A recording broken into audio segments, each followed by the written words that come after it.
Dit gebeur mos soms dat nuuslesers by geleentheid die volgende sê. Die inhoud van die volgende berig kan sensitiewe kykers ontstel. En ek dink dit is baie belangrik dat hulle hierdie waarskuwing rig, want dan weet mense dat wat ook al nou volgende kom, is nie altyd vir almal bedoel nie. Daar is 'n goeie waarskuwing wat hiermee gepaard gaan. En dan sou mens voorberei daarop. Miskien sou dit ook goed wees dat daar voorop elke Bybel 'n waarskuwing is. Miskien moet daar by die naam, die Bybel, daaronder net staan waarskuwing. As jy nie bereid is om jou lewe te verander nie, moenie hierdie boek lees nie. Ja, want die werklikheid van die hele situasie is elke keer wanneer ons die Bybel lees, is daar 'n goeie moontlikheid dat ons lewe sal moet aanpas en ons lewe sal moet verander. Verander beteken verbeter, groei in geloof, nader aan God. Sien, ons lees nie die Bybel omdat ons in die Bybel wil agterkom wat God vir my kan doen nie en hoe God my kan dien nie. Ons lees die Bybel en daarin leer ons altyd van God. Met ander woorde, die Bybel is een van die maniere waarop God hom meer en meer aan ons openbaar. En dit is nou nie so dat wanneer ek nou byvoorbeeld 10 verse ken of 10 gunsteling tekste het, dat ek nou weet wat in die Bybel staan en dat ek alles van God weet nie. Nee, niemand weet ooit alles van God nie. Maar dit is belangrik om tekste binne konteks te lees.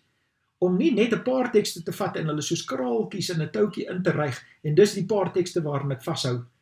Want hier's ander tekste waarvan ek nie hou nie. En tekste wat dan vir my vra om ander dinge te doen. En dan hou ek maar net by my gunsteling tekste. Dis 'n onverantwoordelike manier van die Bybel lees.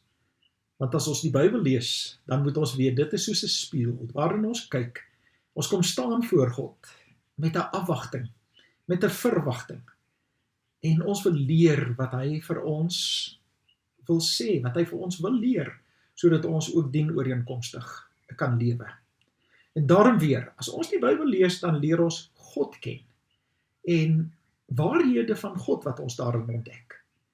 Ons lees nie die Bybel om vir God te kry, om ons te bevestig in ons leefwyse en ons handel en wandel, en dat ons kan sê, ek het 'n teks of 2 wat daarby pas, en daarom bly ek net so. Nee, kind van die Here te wees, beteken dat ons groei in ons geloof, dat ons nader aan God beweeg. Een van die kosbare gedeeltes in die Bybel, wat vir ons werklik baie van God vertel, daar's baie, maar een van hulle is Psalm 99. 'n kort psalm, maar 'n kragtige psalm. Kom ons lees vanaf die eerste vers, Psalm 99. Die Here regeer, die volke erken bewend sy gesag. Hy troon oor die gerubs, die aarde sidder van ontzag. Groot is die Here wat in Sion is, hoog verhewe bo al die volke. Hulle moet u groot en gevreesde naam prys. U is heilig. U is die magtige koning. U het die reg lief. Wat reg is, het u tot stand gebring. U het reg en regverdigheid in Jakob gevestig. Prys die Here ons God, kom buig in aanbidding voor hom neer, hy is heilig. Moses en Aaron was onder sy priester, Samuel onder die wat sy naam aangeroep het. Hulle het die Here aangeroep en hy het hulle gebed verhoor. In 'n wolkkolom het God met hulle gepraat. En hulle het sy voorskrifte gehoorsaam, die opdragte wat hy gegee het. Here ons God, u het hulle gebede verhoor. U was vir hulle 'n vergewende God, maar een wat ook hulle sondes gestraf het. Prys die Here ons God. Buig voor hom op sy heilige berg, want die Here ons God is heilig. As hierdie psalm begin, dan word ons daarin herinner dat God die magtige koning is. En dat God die magtige koning reg liefhet. Daar was 'n filosoof met die naam van Voltaire, wat by geleentheid gesê het, as daar 'n God is, kom ons gee vir hom 'n werk. En as daar 'n God is die werk wat hy sal moet doen, is om ons te vergewe. Met ander woorde, met so 'n benadering sou 'n mens sê, ek kan in die wêreld doen net wat ek wil, En God moet nou maar vergewe, want hy is mos God.